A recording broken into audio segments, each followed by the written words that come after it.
आज के पवित्र रविवार्य गिरजा आराधना को आरंभ करेंगे और इस निमित्त हम एक सुंदर गीत के द्वारा आज के पवित्र गिरजा आराधना को आरंभ करेंगे।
इस समय हम आह्वान वचन पढ़ेंगे। आह्वान वचन भजन संहिता से भजन संख्या 29 पद 1 और 2। यहाँ पर परमेश्वर का जीव वचन यूँ लिखा हुआ है, हे परमेश्वर के पुत्रों, यहोवा का ही गुणानुवाद करो, यहोवा की महिमा और सामर्थ को सराहो, यहोवा के नाम की महिमा करो, पवित्रता से शोभायमान होकर यहोवा को दंडवत करो। यहाँ तक आमीन। इस समय प्रार्थना करेंगे। त्रिएक परमेश्वर पिता पुत्र और पवित्र आत्मा के नाम से आमीन। हे सर्वशक्तिमान सिद्धनहारी ईश्वर दयालु पिता, इस समय हृदय से धन्यवाद देते हैं क्योंकि तूने आज पवित्र विश्राम वर्ग के दिन में हम सभी को अपने पवित्र अगुवाई और अपने सुरक्षा में बनाए रखा और आज के ऑनलाइन पवित्र गिरजा आराधना में शामिल होने का मौका और अवसर दिया है। इस समय प्रभु हम सभी पुनः तेरे हाथों में सौंपे जाते हैं और यह विनती हे ईश्वर पिता हमारे उद्धार करता प्रभु यीशु के नाम से मांगते हैं। दया से सुन, अनुग्रह से ग्रहण कर। आमीन। मंडली बैठे। आराधना के लगातार में हम गीत गाएंगे साक्षी वाणी से। साक्षी वाणी गीत संख्या 5। ईश्वर की स्तुति कर प्रिय प्राण तू, उसको प्रशंसा दे हर जा।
परमेश्वर पिता, पुत्र और पवित्र आत्मा के नाम से आमीन। हमारी सहायता ईश्वर के नाम से जिसने स्वर्ग और पृथ्वी को सिरजा।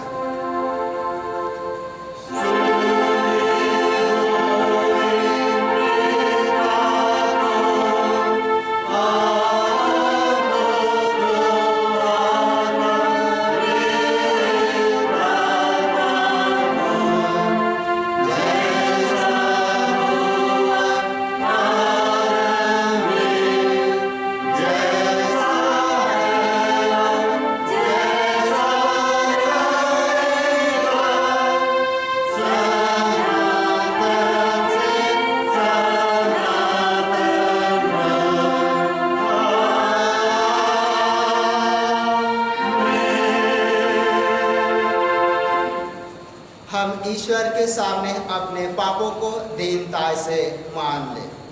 हे सर्वशक्तिमान ईश्वर दयालु पिता, हम दीनता से अपने सब पाप और अपराधों को तेरे सम्मुख मान लेते हैं। तू अपने प्रिय पुत्र हमारे प्रभु यीशु ख्रीष्ट के कारण हम पर दया दृष्टि कर और हमारे सब पापों को क्षमा कर। आमीन।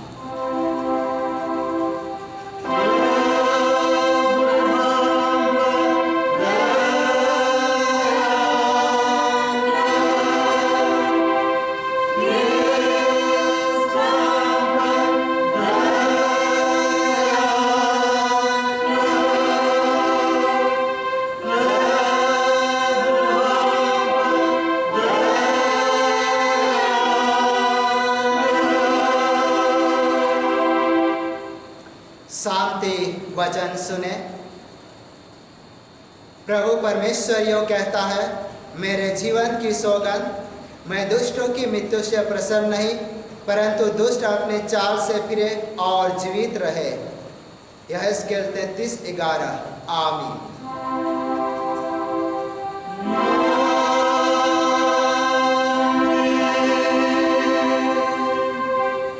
मंडली उठे, सबसे ऊंचे स्थान में ईश्वर का गुणानुवाद हो।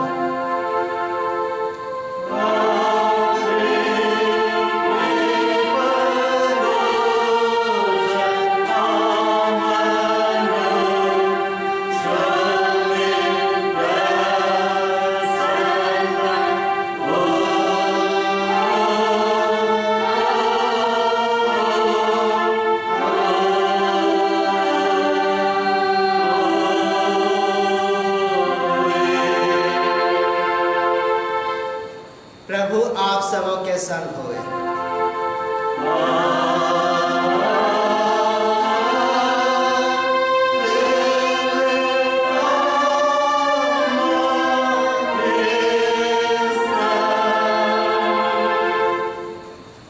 हम प्रार्थना करेंगे। हे प्रभु स्वर्गवासी पिता, हम तेरा धन्यवाद करते हैं कि तू अपनी कृपा से हमारा विनाश नहीं चाहता है, परंतु कि हम अपना मन तेरी ओर फिराए और बच जाए। हम तेरी विनती करते हैं, अपना पवित्र आत्मा हमको दे कि वह प्रतिदिन हमारे मनों में सच्चा पश्चाताप उत्पन्न करे, हमारे हृदय में पाप क्षमा और अनंत जीवन की लालसा जन्मे, और तेरी अपार कृपा को विश्वास में ग्रहण करने और उसमें स्थिर रहने के लिए हमको सामर्थ्य दे। हर प्रकार की परीक्षा में हमको संभाल कि जिससे अनुग्रह के द्वारा अंत में परम सुखी हो जाए, हमारे प्रभु यीशु ख्रीष्ट के द्वारा। आमीन।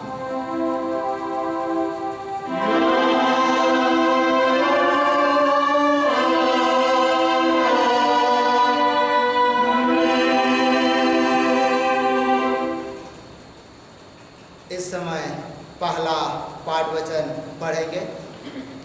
पहला पाठ वचन इब्रानियों के नाम पत्री अध्याय 12 और पद संख्या 18 से लेकर आगे 24 तक। इब्रानियों के नाम पत्री अध्याय 12 और पद संख्या 18 से लेकर आगे 24 तक। यहाँ पर परमेश्वर का जीवित वचन यूँ लिखा हुआ है, तुम तो उस पहाड़ के पास जो छुआ जा सकता था और आग से प्रज्वलित था, और काली घटा और अंधेरा और आंधी के पास और तुरही की ध्वनि और बोलने वाले के ऐसे शब्द के पास नहीं आए, जिसके सुनने वाले ने विनती की कि अब हमसे और बातें ना की जाए, क्योंकि वे उस आज्ञा को ना सह सके। यदि कोई पशु भी पहाड़ को छुए तो उस पर पथराव किया जाए। और वह दर्शन ऐसा डरावना था कि मूसा ने कहा, मैं बहुत डरता और कांपता हूँ। पर तुम सिय्योन के पहाड़ के पास और जीते परमेश्वर के नगर स्वर्गीय यरूशलेम के पास और लाखों स्वर्गदूतों और उन पहलोठों की साधारण सभा और कलीसिया जिनके नाम स्वर्ग में लिखे हुए हैं, और सबके न्यायी परमेश्वर के पास और सिद्ध किए हुए धर्मियों की आत्माओं और नई वाचा के मध्यस्थ यीशु और छिड़काव के उस लहू के पास आए हो, जो हाबिल के लहू से उत्तम बातें कहता है, यहाँ तक। आमीन। तेरा धन्यवाद हो हे कृष्ण यीशु। हालेलुया।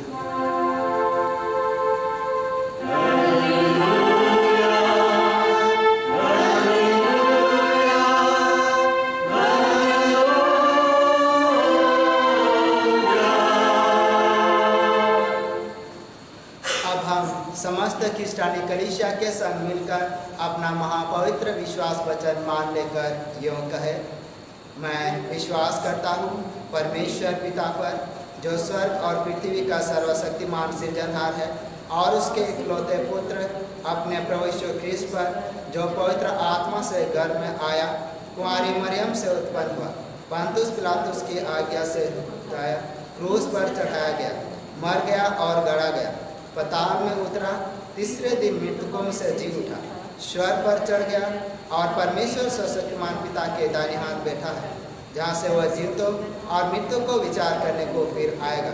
मैं विश्वास करता हूँ पवित्र आत्मा पर, एक ही पवित्र ख्रिस्तानी कलीसिया, पवित्रों की संगत पर, पापों की क्षमा, देह के जी उठने और अनंत जीवन पर। आमीन।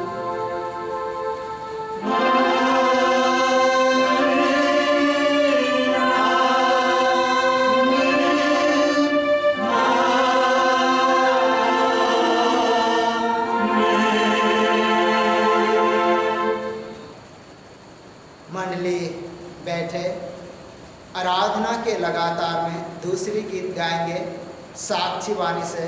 साक्षी वाणी गीत संख्या 263 263। यीशु मेरे प्रेमी मीत, सुन दुहाई देता हूँ।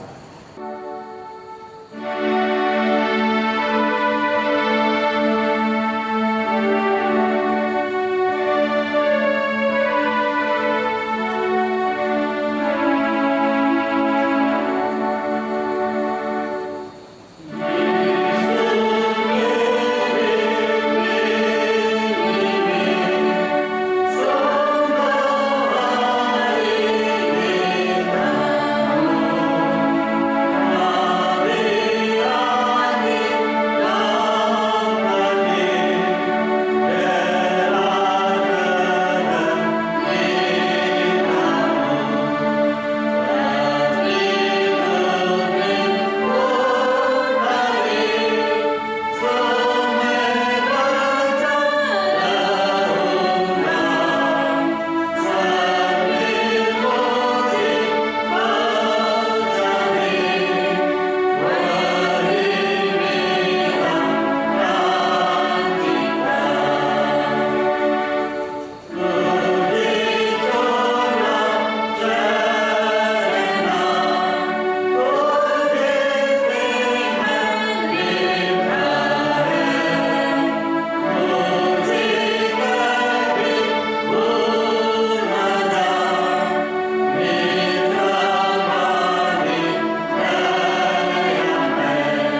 ख्रिस्ट की ओर से अनुग्रह और शांति मिले, आमीन।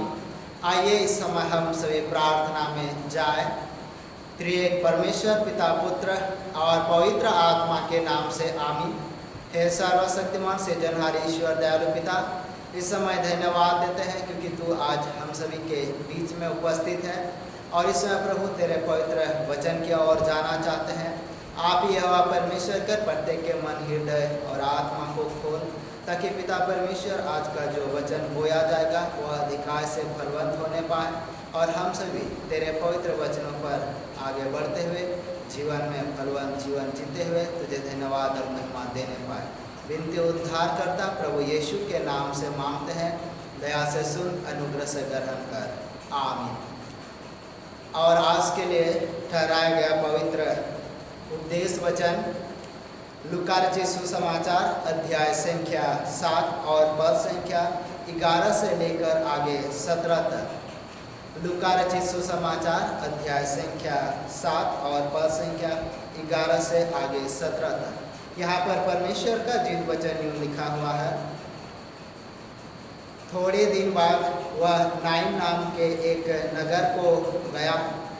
उसके चेलों और बड़ी भीड़ उसके साथ जा रही थी।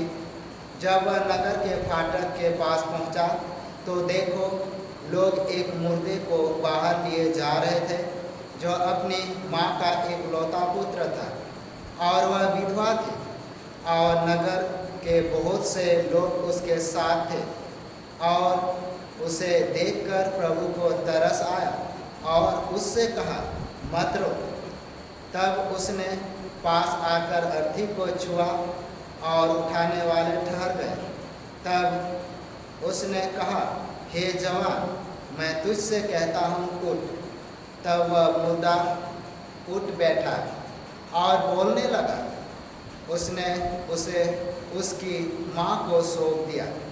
इससे सब पर भय छा गया और वे परमेश्वर की बड़ाई करके कहने लगे, हमारे बीच में एक बड़ा भविष्यवक्ता उठा है और परमेश्वर ने अपने लोगों पर कृपा दृष्टि की है। और उसके विषय में यह बात सारे यहूदिया और आसपास के सारे देश में फैल गई, यहाँ तक, आमीन। और इस समय थोड़ी देर के लिए मंडली बैठ जाएंगे।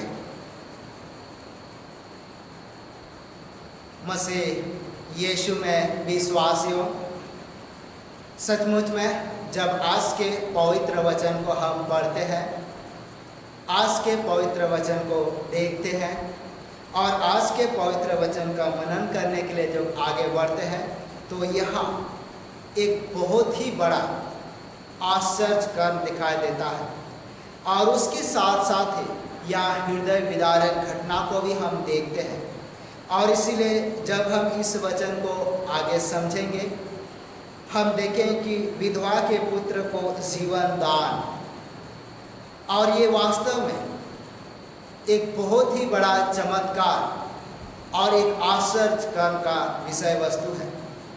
और जब हम इस वचन को पढ़ रहे थे और इस वचन को पढ़ के हमने समाप्त किया, तो एक ऐसी घटना, ऐसा दृश्य सामने था जो एक व्यक्ति के लिए, एक विधवा औरत के लिए एक बहुत ही बड़ी दर्दनाक और हृदय विदारक घटना है। और इसलिए जब हम इस वचन को अधिक हम समझने का प्रयास करेंगे, जानने का प्रयास करेंगे, हमें चाहिए कि इस जगह, ये स्थान जो जो इस वचन में रखा गया, उसको हम अच्छी तरह समझें।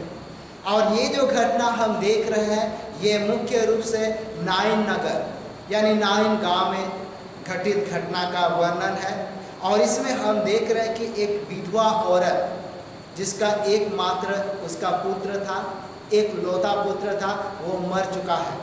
और मरने के बाद उस औरत की दशा क्या होगी, ये हर एक व्यक्ति सोच सकता है और जान सकता है। लेकिन हम इस नगर के बैकग्राउंड या ऐतिहासिक पृष्ठभूमि को देखेंगे तो हम देख पाएंगे ये जो नाइन नगर है या तो नाइन गांव है, यह कफरनहूम से लगभग दिन भर की यात्रा की दूरी पर था। नाइन गांव एदोर और सुनेम नगरों के बीच में है।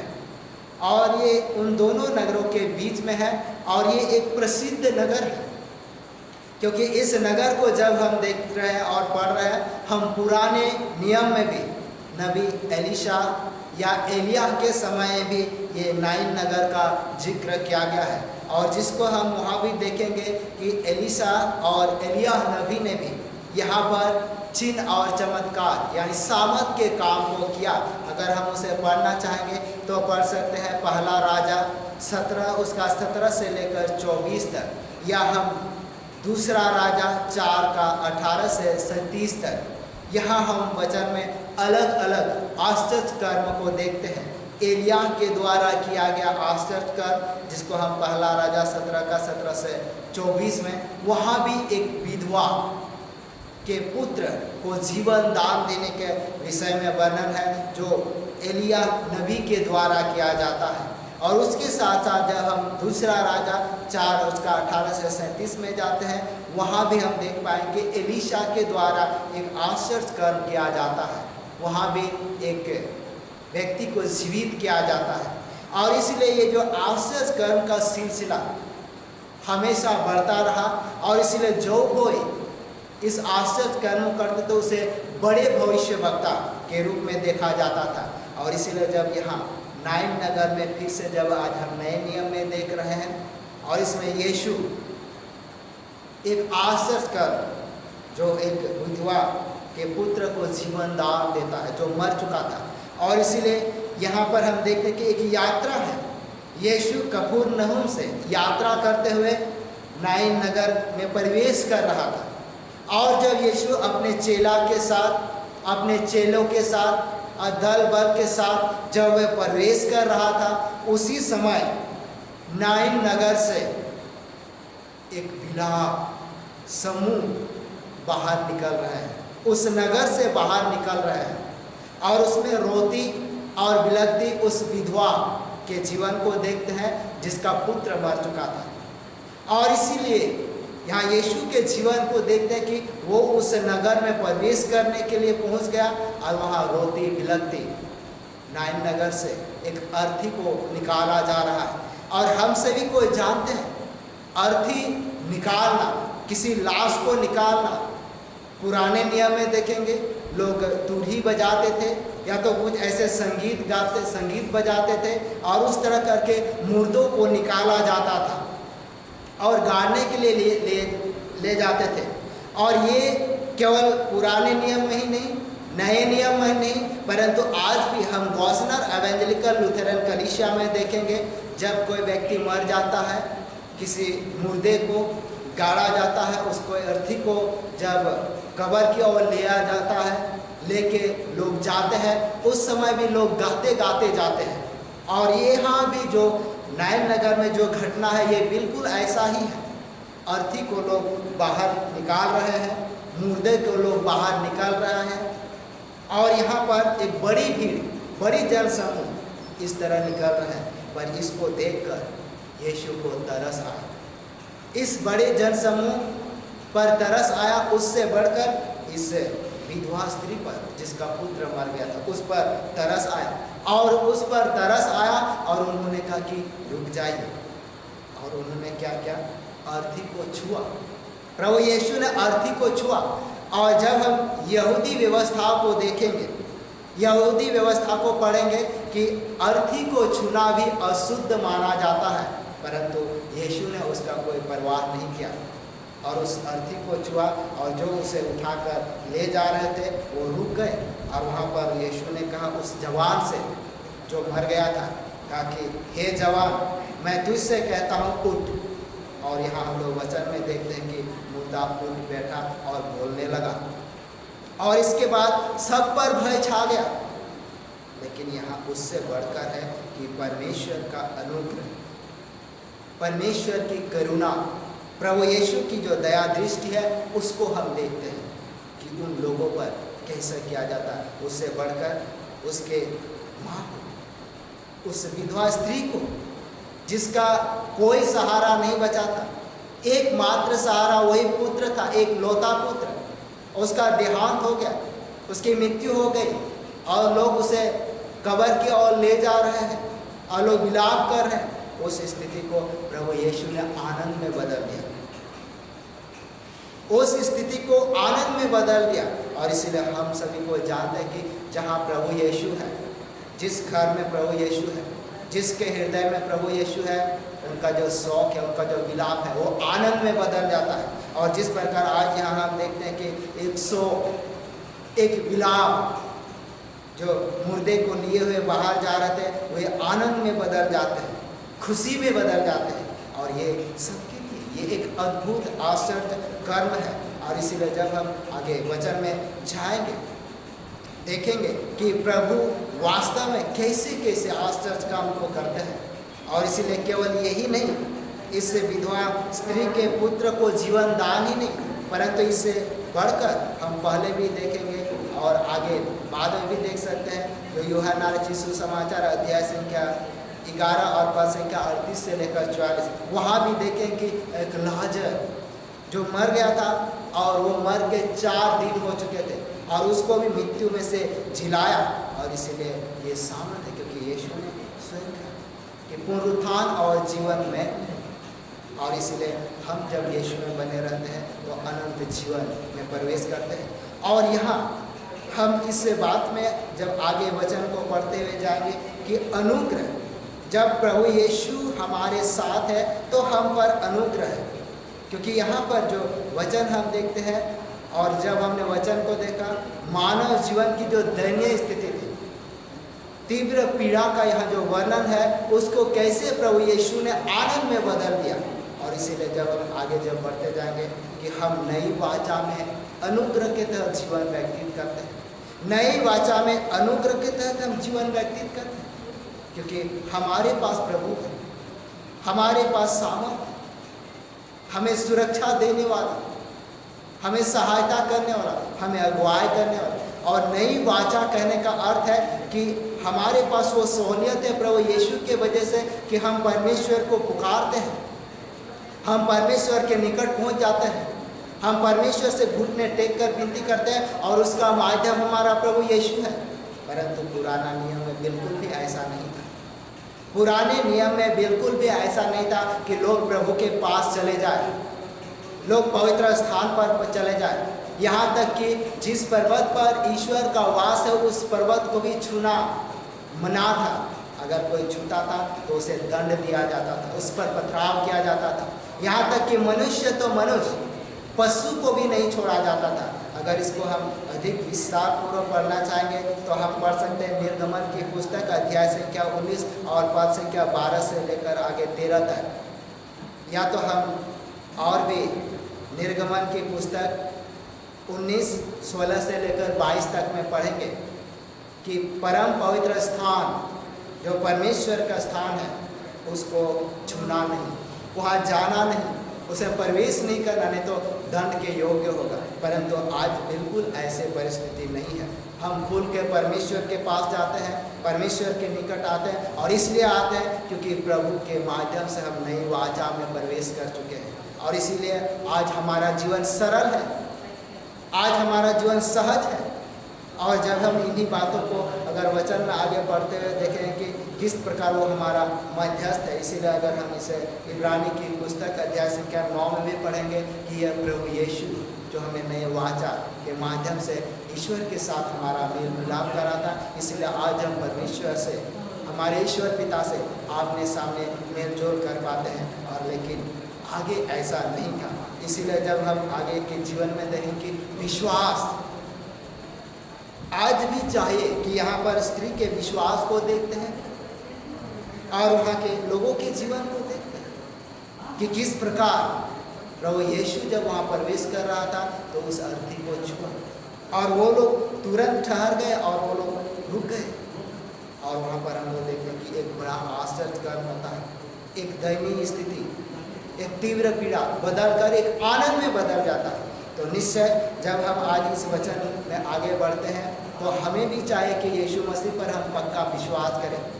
जब हमारे घर में यीशु होगा, हमारे हृदय में यीशु होगा, हमारा शौक, हमारा विलाप, हमारा जो संकट वो दूर हो जाएगा और ये आनंद और खुशी में बदल जाएगा। और इसीलिए आज चाहिए कि हम प्रभु यीशु का अपने जीवन में स्थान दें। और इसलिए जब हम देखते हैं कि परीक्षा में स्थिर रहना और तब बढ़ते हैं, तो प्रभु यीशु हमारे जीवन को अपने अनुग्रह में लेता है। जिस प्रकार हम पुराने नियम में भी देखते हैं कि अब्राहम के जीवन में भी परीक्षा आया, जहाँ पर अगर हम लोग उत्पत्ति की पुस्तक अध्याय संख्या 22 1 से लेकर 19 में पढ़ते हैं, तो वहाँ देख सकते हैं कि उनके जीवन में ही परीक्षा है, परंतु वो अटल था।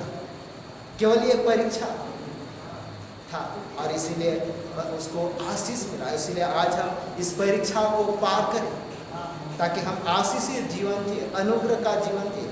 तो निश्चय आज हम इस पवित्र वचन के माध्यम से अपने जीवन में हम प्रभु के निकट आए, हम कलीसिया में बने रहे, हम यीशु मसीह पर बने रहे और उसके साथ साथ जो ये सृष्टि है हम उसकी भी रक्षा करें, क्योंकि आज हमारा सृष्टि करा रही है।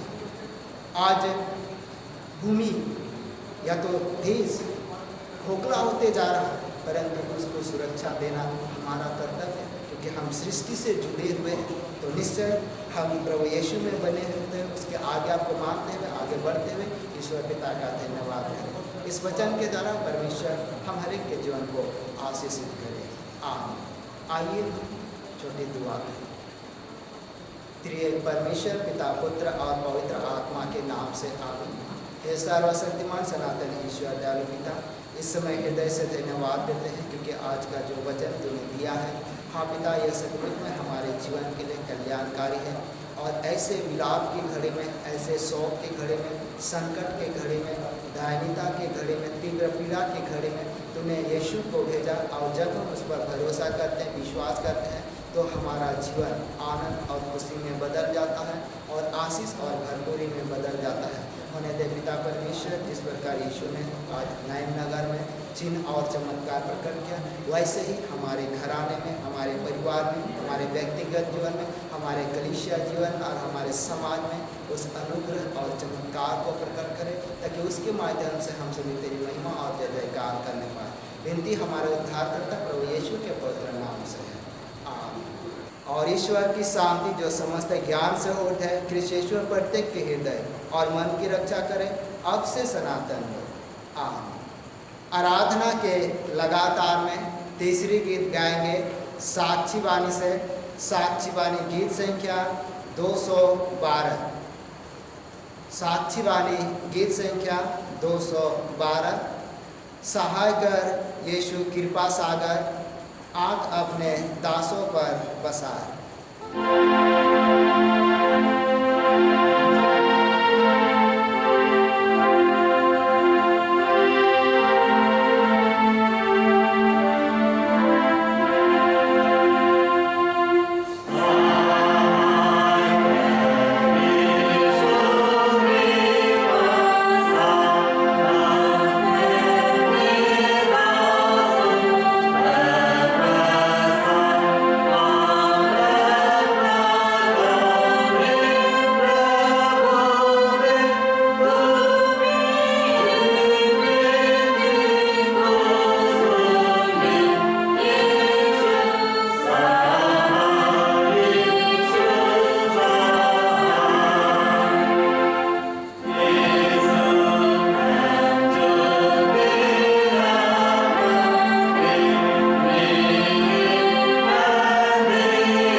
यहोवा को धन्य कर, और जो कुछ मुझ में है वह उसके पवित्र नाम को धन्य कहे। हे मेरे मन, यहोवा को धन्य कर और उसके किसी उपकार को ना भूलना। वही तो तेरे सारे अधर्म को क्षमा करता है और सारे रोगों से चंगा करता है। आमीन।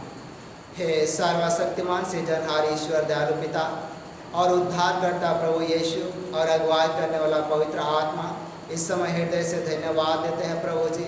धन्यवाद इसलिए देते हैं क्योंकि तूने हम सभी को सप्ताह भर के जीवन में संभाला और आज तूने पवित्र आराधना में शामिल होने का मौका और अवसर दिया है।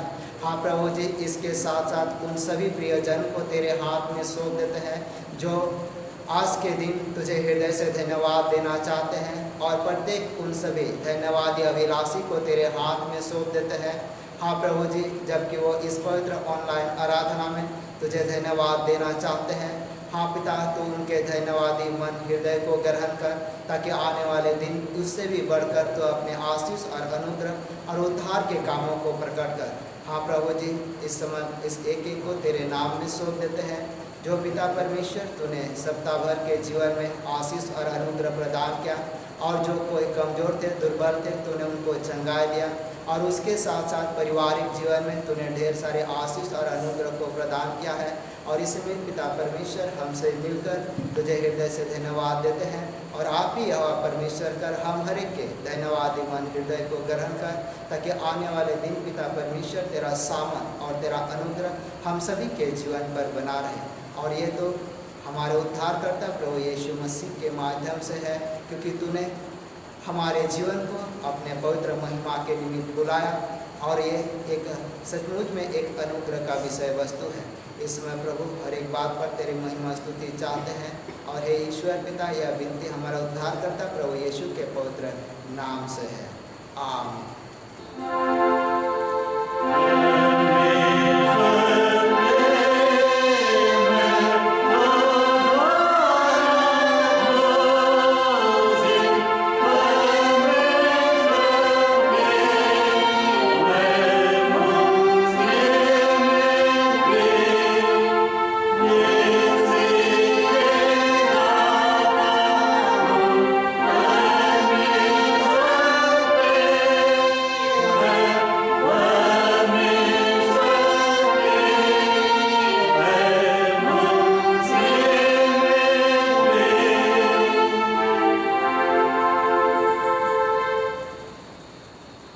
हम प्रार्थना करेंगे।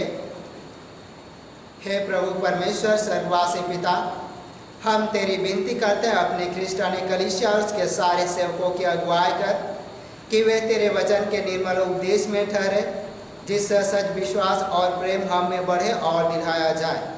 हे प्रभु, भारत रिपब्लिक के हमारे प्रेसिडेंट, इस प्रांत के गवर्नर, राज्य की सभा और मंत्रिमंडलों, सब न्याय और हाकिमों और सब राज्य कर्मचारी को आशीष दे, और उनके अगुवाई कर कि वे न्याय और धर्म से देश की सेवा करें, और हम कुशल चैन से सारे भक्ति और गंभीरता से काल बिताए।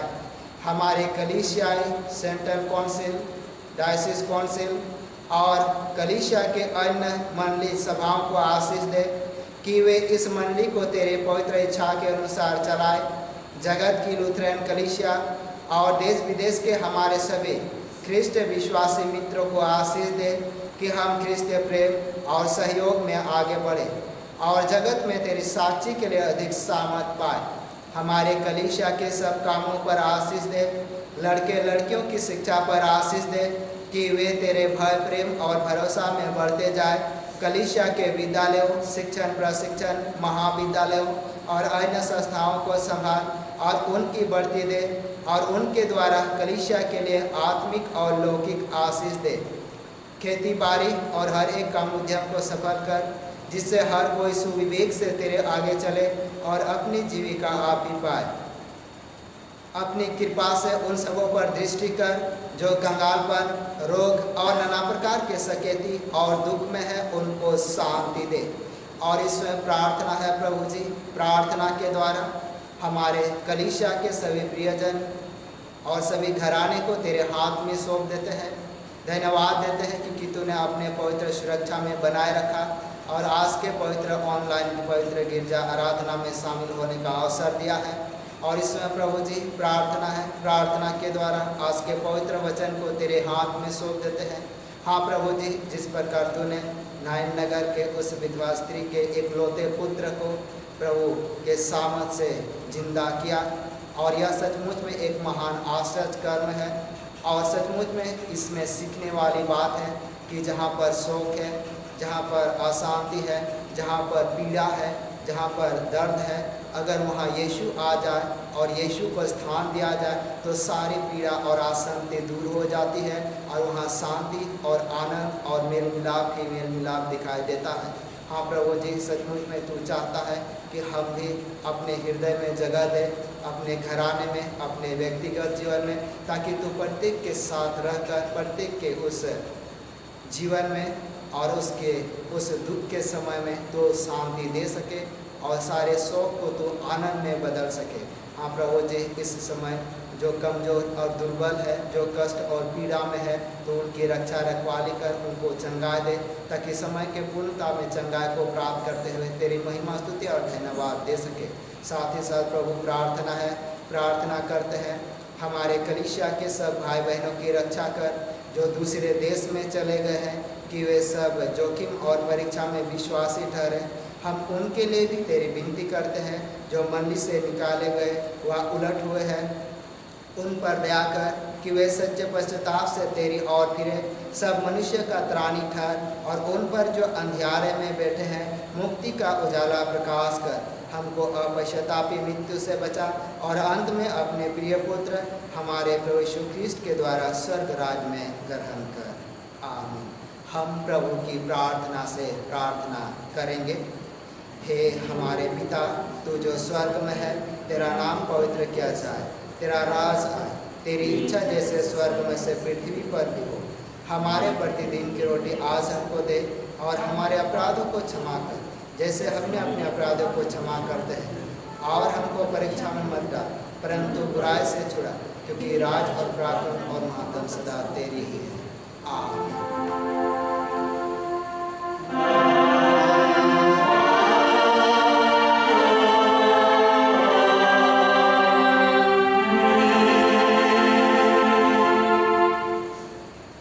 अब त्रिएक ईश्वर का आशीर्वाद विश्वासी और दिन मन से ग्रहण करे। परमेश्वर तुझे आशीष दे और तेरी रक्षा करे। परमेश्वर अपना मुँह तुझ पर प्रकाश करे और तुझ पर अनुग्रह करे। परमेश्वर अपना मुँह तुझ पर प्रकाश करे और तुझे कुशल देवे। आमीन।